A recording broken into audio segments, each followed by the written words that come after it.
The rain poured down hard as Jack Miller drove his old truck along the dark country road.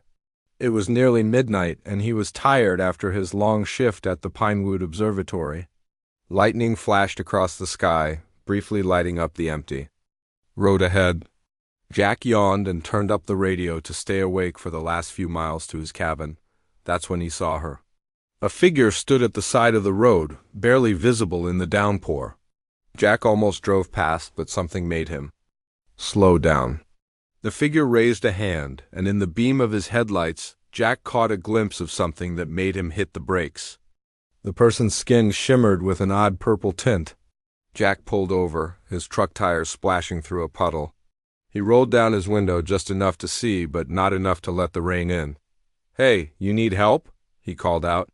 The figure moved closer, and Jack's mouth fell open. It wasn't just the strange color of her skin that was unusual.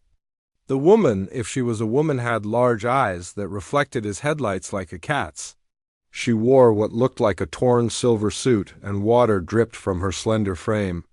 She raised something to her throat and pressed it. A series of clicks and whistles came from her mouth, then the device at her throat translated, "Help, please, danger." Jack's heart pounded. Was he dreaming? He had always believed there might be life beyond Earth working at an observatory. He had spent countless nights staring at the stars and wondering. But to actually meet an alien on a rainy night on a back road in Arizona, that seemed impossible. And yet, here she was. "You're not ... from around here, are you?" Jack asked, immediately feeling stupid for asking such an obvious question. The alien pressed the device again. More strange sounds followed by, "Not your world. Ship crashed, others hunting me, please hide." Jack looked into those strange, reflective eyes and saw something universal: fear. Whatever she was, wherever she came from, she was scared and alone in the rain. "Get in," he said, reaching across to open the passenger door. The alien hesitated for just a moment, then climbed into his truck. Up close, Jack could see that her skin wasn't exactly purple, but shifted colors slightly, like oil on water. She was humanoid in shape, but clearly not human. Water dripped from her onto his worn seat. "I'm Jack," he said, pointing to himself. She touched her device again. "Nira," came the translated response. Then, "Thank you. Not safe outside." Jack put the truck in drive and continued down the road. His mind raced with questions, but he started with the practical ones. "Are you hurt? Do you need medical help?" Nira shook her head. "No serious damage, environmental suit torn. Need shelter? Until signal can reach others." "I live about 10 minutes from here," Jack said. "A small cabin, nothing fancy, but it's dry and private. No neighbors for miles." Nira nodded, her eyes constantly scanning the sky through the windshield. When a particularly bright flash of lightning lit up the clouds, she flinched. "Not lightning," she said. "Search beams, they follow." Jack pressed harder on the gas pedal. "Who's following you?" "Hunters," she replied. "Take resources, take specimens. My people protect developing worlds. I was observer for this sector when they attacked." Jack tried to process this information as he drove. Aliens were real. Some were good, some were bad, and one of the good ones was sitting in his truck, running from the bad ones. It was like something from one of his favorite sci-fi shows, except it was actually happening. His cabin came into view, a small, wooden structure set back from the road, surrounded by pine trees. Jack pulled up to the front door and cut the engine. "Come on," he said. "Let's get inside before we get any wetter." They dashed through the rain to his front door. Jack fumbled with his keys, very aware of the alien standing behind him. Once inside, he quickly locked the door and drew the curtains. The cabin was simple: one main room with a small kitchen area, a bathroom, and 2 small bedrooms off to the side. Books about astronomy filled the shelves, and a large telescope stood by the window. A fat orange cat lifted its head from the couch, took one look at Nira, and surprisingly didn't run away. "It's not much," Jack said, suddenly embarrassed by the dirty dishes in the sink and the laundry he'd left on a chair. Nira didn't seem to care about the mess. She moved around the room, studying everything with obvious curiosity. She picked up a book about the solar system and flipped through it, then examined the telescope with interest. "You study stars?" She said it wasn't a question. "Yeah, I work at an observatory about 30 miles from here. I've always been interested in what's out there," Jack laughed nervously. "Never expected what's out there to show up at my door, though." Nira's face changed slightly, and Jack realized she was attempting to smile. The expression looked strange on her alien features, but the intent was clear. "You need dry clothes?" Jack said, noticing the puddle forming at her feet. "I might have something that fits you." He went to his bedroom and found an old sweatshirt and sweatpants. When he returned, Nira was examining a houseplant, which seemed to be leaning toward her like she was sunlight. "The bathroom is through there," Jack said, pointing. "You can change." "Are you hungry?" Nira took the clothes. "Yes, long since last." Nutrition. While she changed, Jack made sandwiches, wondering if aliens could eat human food. He also put on coffee, feeling he needed the caffeine to process what was happening. When Nira emerged wearing his clothes, she looked almost human, except for her color-shifting skin and those strange reflective eyes. The sweatshirt hung loosely on her frame, making her look smaller and more vulnerable. "Can you eat this?" Jack asked, offering a sandwich. Nira examined it, then took a small bite. "Compatible with my system," she said after swallowing. "Different. Taste. Good." They sat at Jack's small table, the rain drumming on the roof, the strangest dinner companions imaginable. Outside, the storm intensified and occasional flashes lit up the sky. Each time, Nira tensed. "Will they find you here?" Jack asked. "Uncertain," Nira replied. "Your bioelectric field helps mask mine. Human presence confuses their sensors." Jack wasn't sure what a bioelectric field was, but he was glad it helped. "Why Earth?" he asked. "Why were you watching us?" Nira put down her sandwich. "Many developing worlds in galaxy. Yours has potential. My people watch, protect from interference, allow natural evolution." Before Jack could ask more questions, all the lights in the cabin suddenly went out. In the darkness, Nira's eyes glowed faintly. "They're here," she whispered. "They're here," Nira whispered in the darkness. Jack felt his heart race. "What do we do?" "Down," Nira said, pulling him to the floor, away from windows. They crawled across the living room floor. Outside, strange lights moved through the clouds, different from lightning. They cast odd shadows that danced across the walls of the cabin. "Basement?" Nira asked. "Yeah, this way." Jack led her to a door near the kitchen. They made their way down creaky wooden stairs into the small basement. It was cold and smelled of dust, but it felt safer than being upstairs. Jack fumbled in the dark until he found an old camping lantern. He turned it on, keeping the light dim. The weak glow illuminated Nira's face, her skin now shifting to a deeper blue color. "Your skin changes color?" Jack said. "Reacts to emotions and surroundings." Nira explained. "Now shows fear." Jack sat on an old wooden crate. "So these hunters, what do they want? Resources, knowledge, specimens?" Nira's voice through the translator sounded flat, but her eyes showed emotion. "They take from developing worlds. People try to stop them, like park rangers," Jack said. "You protect Earth from poachers." Nira tilted her head, then nodded. "Yes, good comparison." Above them, the lights continued to sweep over the cabin. The basement grew colder, and Jack shivered. "How long will they search?" he asked. "Until sunrise, perhaps." "They avoid daylight. Too visible to humans." Jack grabbed an old blanket from a shelf and offered it to Nira. She took it with a gesture that looked like gratitude. "Why did you help me?" she asked suddenly. "Most species fear the unknown." Jack thought about this. "I guess I've always believed we're not alone in the universe. Finding out I was right is scary, but also amazing." He smiled. "Plus, you looked like you needed help. Couldn't just leave you in the rain." Nira's skin rippled with color settling on a warm gold tone. Compassion, rare quality in the galaxy. As they waited, Jack's cat Buddy appeared, coming down the stairs and walking straight to Nira. Normally, Buddy hated strangers and hid when anyone visited, but now he rubbed against Nira's legs and purred loudly. He likes you, Jack said, surprised. Animals sense my bioelectric field, Nira explained. She gently stroked Buddy's fur. It calms them, bioelectric field? Like electricity in your body? All living things have it. My species has strong fields. Can sense others, can influence, healing, calming, connecting. She looked at Jack. Humans have it too, but undeveloped. Jack remembered something. The plant upstairs, it was leaning toward you. Yes, plants seek bioelectric energy like light. Jack's mind was full of questions. Here was a being from another world, with knowledge and abilities humans had only dreamed of. Can you show me? Nira hesitated, then held out her hand, palm up. Give me your hand. Jack placed his hand in hers.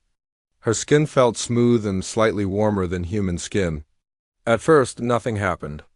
Then he felt a gentle, tingling sensation spreading up his arm. What is that? He asked, amazed but not afraid. Sharing field, Nira said. Connecting. The tingling grew stronger, and suddenly Jack felt something new, emotions that weren't his own. Wonder, gratitude, curiosity. They flowed into him like a gentle stream. I can feel what you're feeling, he whispered. Nira nodded. Basic connection. With practice, can share thoughts, memories. The connection faded as she pulled her hand away. Jack felt oddly empty when it was gone. That was incredible, he said. Now you try, Nira suggested. Me, but I don't know how. Just focus. Think of emotion you want to share. Touch my hand. Jack took a deep breath and thought about how he felt the amazement of meeting an alien. The strangeness of this night, but also the sense that something important was happening. He reached out and touched Nira's hand. For a moment, nothing happened. Then the lantern flickered, and Buddy's fur stood on end. Nira's eyes widened. You have strong potential, she said, sounding surprised. Felt your wonder clearly. The lights above had moved away, and the house was quiet except for the rain, which was now falling more gently. I think they've moved on, Jack said. Want to go back upstairs? The main floor of the cabin was still dark. Jack lit some candles and put water on the stove for tea. Through the windows he could see the storm was passing. Stars peeked through breaks in the clouds. Nira stood by the telescope, looking at Jack's star charts on the wall. These are wrong, she said, pointing to his notes on a distant star system. Wrong how? This star has 12 planets, not 7. Third one has rings like your Saturn, Jack laughed softly. Well, our telescopes can only see so much. Nira adjusted the device at her throat. You asked why I was here? I studied developing worlds, like your scientists study animals in wild. You're a scientist too, like me? Yes, xenobiologists study life on different worlds. Jack felt a connection beyond the strange energy they had shared. They were both seekers of knowledge, explorers in their own way. So while I look up at the stars wondering about aliens, you look down at Earth wondering about humans, he said. Nira's skin rippled with a pattern Jack was beginning to recognize. As amusement, yes, much to learn from each other. Outside, the rain stopped completely. The night was still, and the power remained off. Jack lit more candles, creating a warm glow throughout the cabin. Are you hungry again? He asked. I can make something else? Curious about your food, Nira admitted. Jack opened his refrigerator, which was still cold despite the power outage. He took out cheese, fruit, and some leftover pizza. Nira examined each item carefully before trying it. She liked the fruit and the pizza crust, but made a face when she tasted the cheese. Fascinatingly repulsive, she said, which made Jack laugh. As they ate, Jack noticed a cut on his hand from earlier that day when he had been fixing his truck. It had been deep enough to bleed, but now it was just a faint line. My hand, he said, showing Nira. The cut is almost healed. Side effect of contact with my field, she explained. Not intentional healing, but happens when we connect. That's amazing. On Earth, you could be considered a healer. Nira's expression turned sad. Many of my kind were called gods on developing. Worlds led to problems, why we now observe only. The hours passed as they talked. Jack learned about Nira's world, a planet with 3 moons and vast oceans. now endangered by the same hunters who pursued her. He told her about Earth, trying to explain human civilization to someone who had only observed it from afar. By the time the first light of dawn appeared in the sky, Jack felt like he had known Nira for years, not hours. The night had indeed been bizarre, but in the most wonderful way. What he didn't know was that the truly strange part was yet to come. The sun rose slowly over the pine trees surrounding Jack's cabin. The power was still out, but the morning light filled the small space. Jack made coffee on his gas stove while Nira stood by the window, watching the sky with careful eyes. "They're gone for now," she said, "but will return when darkness falls." Jack handed her a cup of coffee.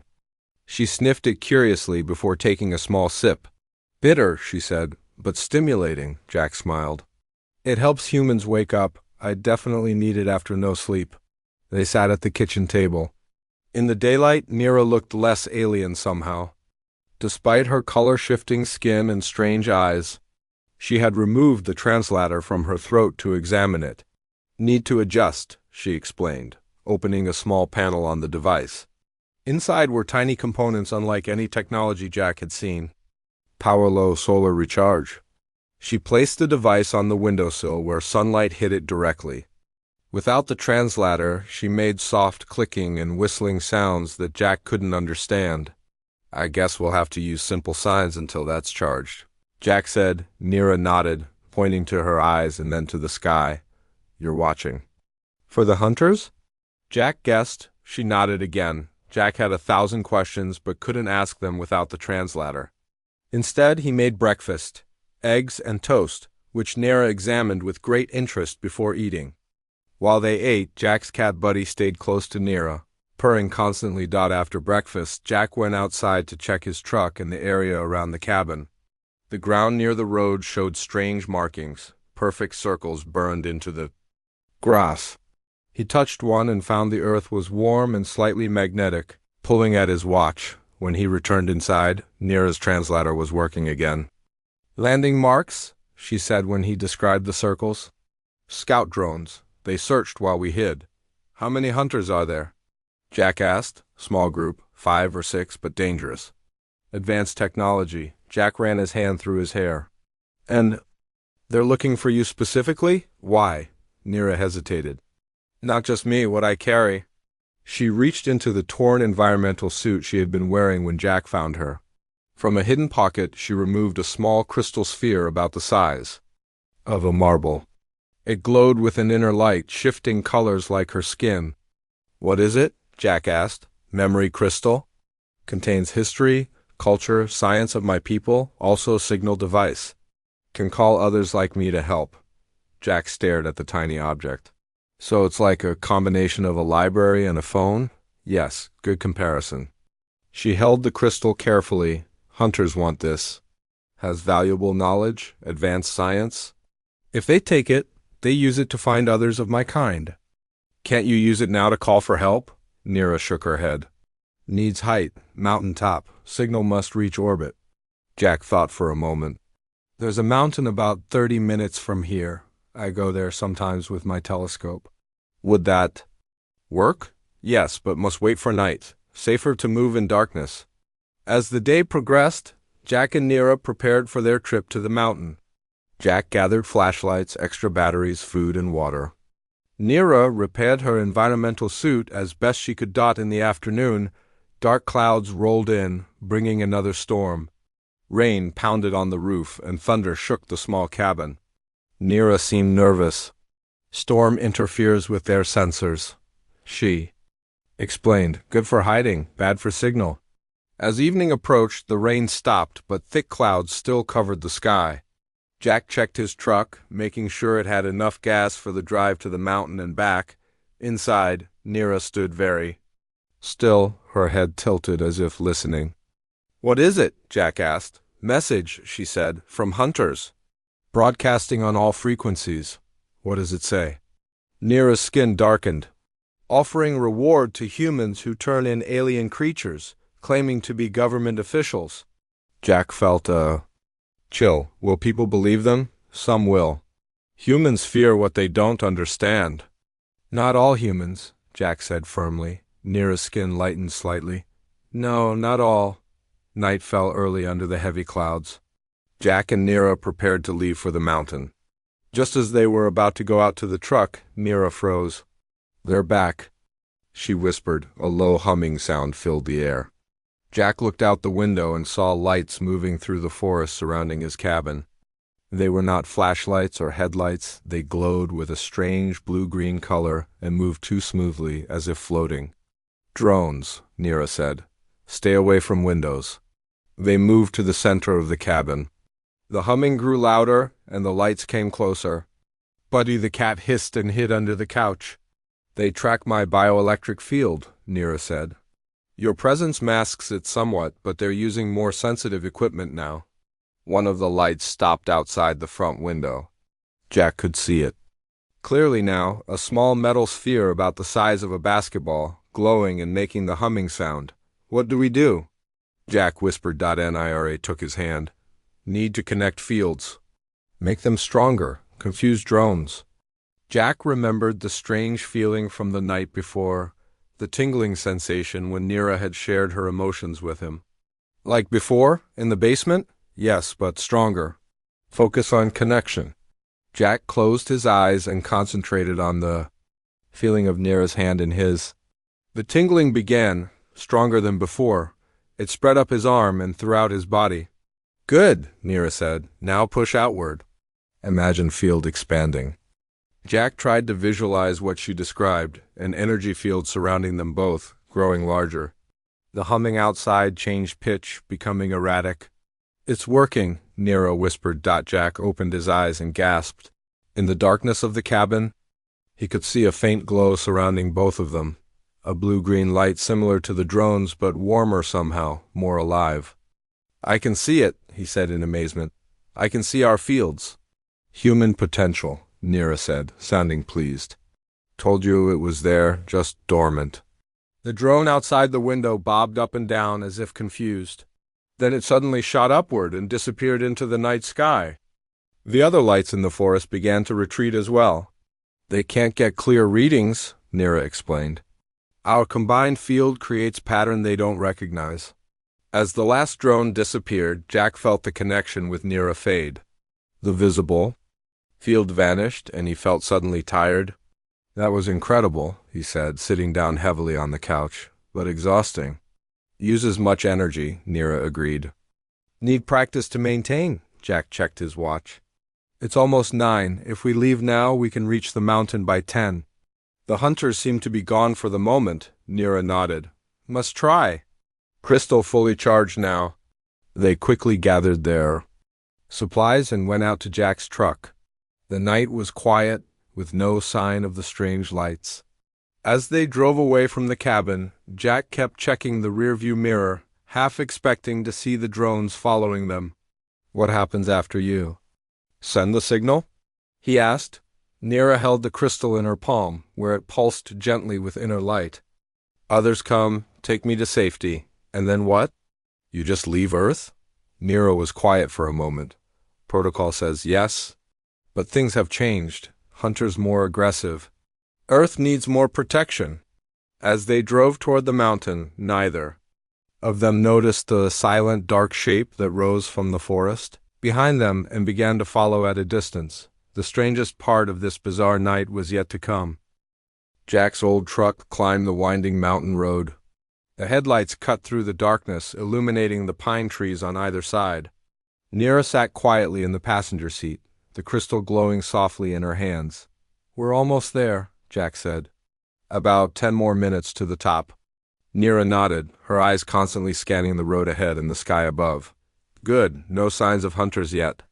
Jack glanced in his rearview mirror. For a moment, he thought he saw something dark moving behind them, but when he looked again, there was nothing. So once we reach the top, what exactly will happen? Jack asked. I activate crystal. Send signal to any of my kind in this sector. If someone receives it, they come. Nira's voice sounded worried. If no one receives. She didn't finish the sentence, but Jack understood. If no one came, she would be stranded on Earth, hunted by those who wanted the crystal.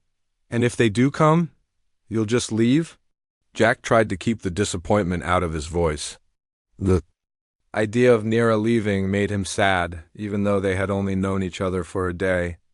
Usually yes, Nira said, but first must decide about you. Me? What about me? Nira turned to face him fully. Our protocol is clear. When we reveal ourselves to a local being, we have options. Take them with us or ...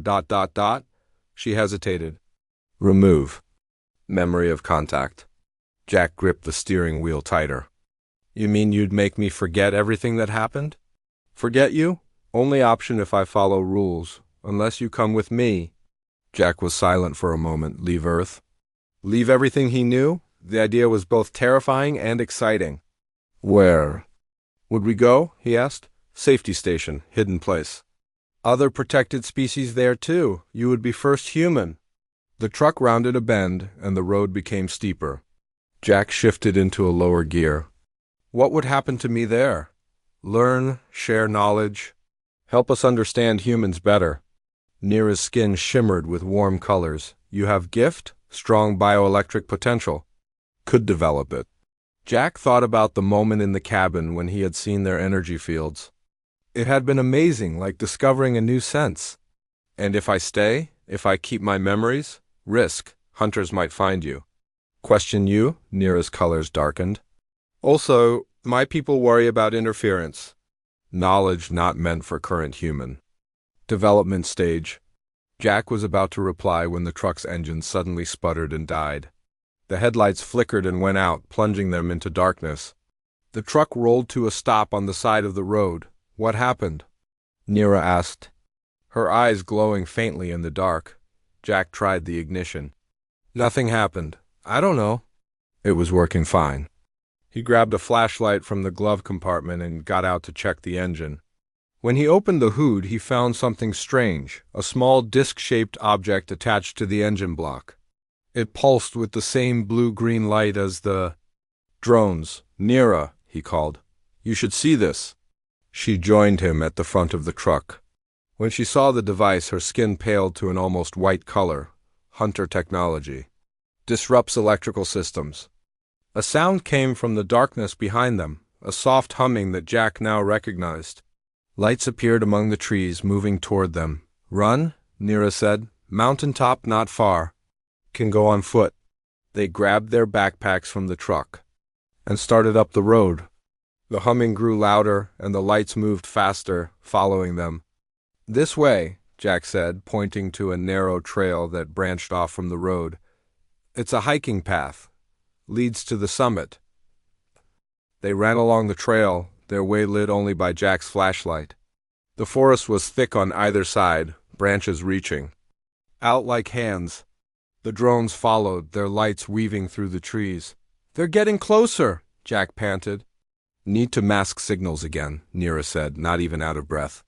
Like a cabin. Without stopping, she reached out and took Jack's free hand.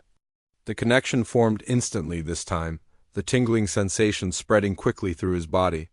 Jack could see the faint glow around them, stronger than before. The drones faltered, their lights flickering. Some fell back, but others kept coming. Not working as well, Nira said. Hunters adapting. They reached a clearing near the top of the mountain. The clouds had parted, revealing a sky full of stars. In the distance, Jack could see the lights of Pinewood. Here, Nira. Sod, good place. She took out the crystal, which now pulsed rapidly with light. But before she could activate it, a bright spotlight from above blinded them. A large shape descended from the sky, not a drone but a ship. It was triangular and dark, with lights only at the corners. It hovered silently above the clearing. Hunter ship, Nira whispered, her voice tight with fear. A beam of light shot from the ship to the ground a few yards away.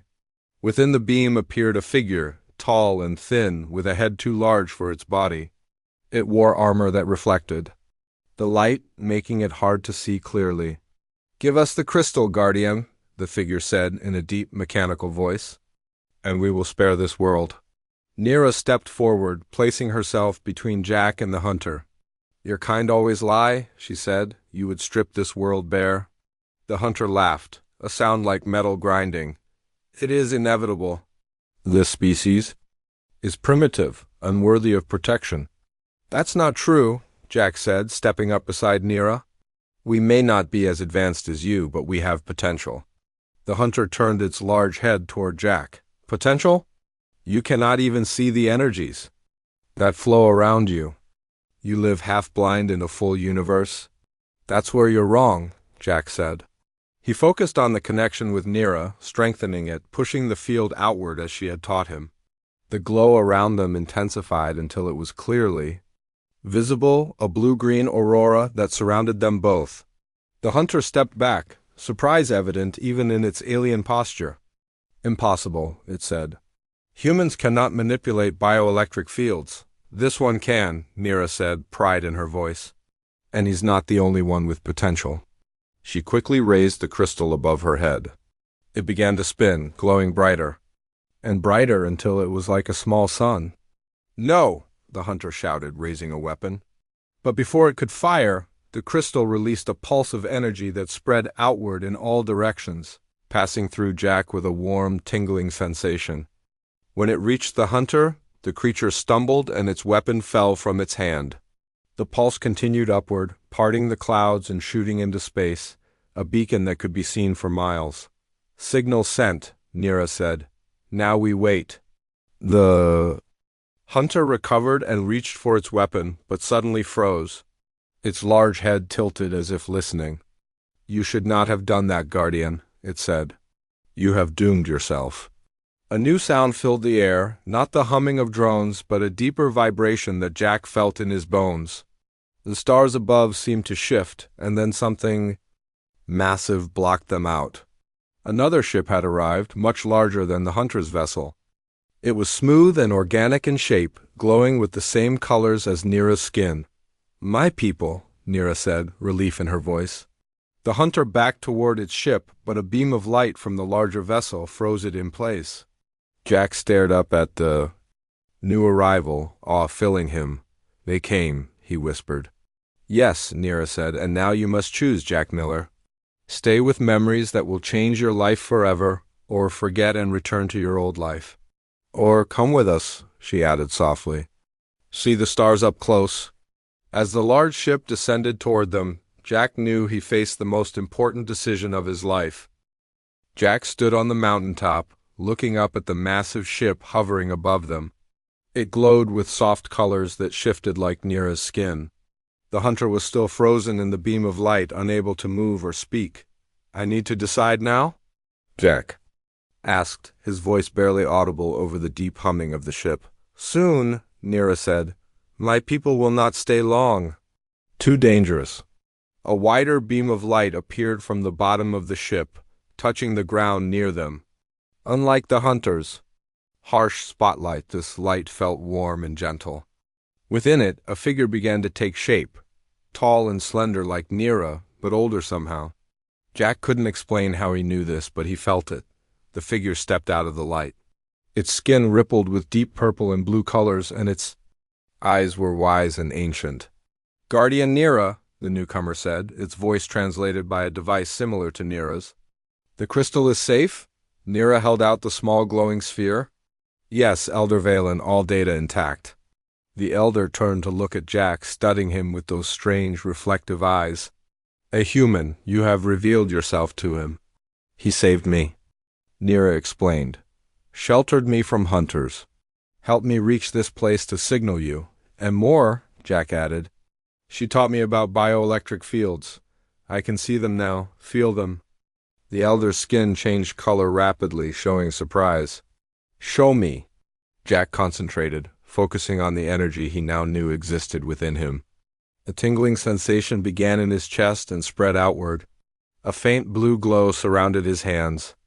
Extraordinary, the elder said. This human has unusual potential.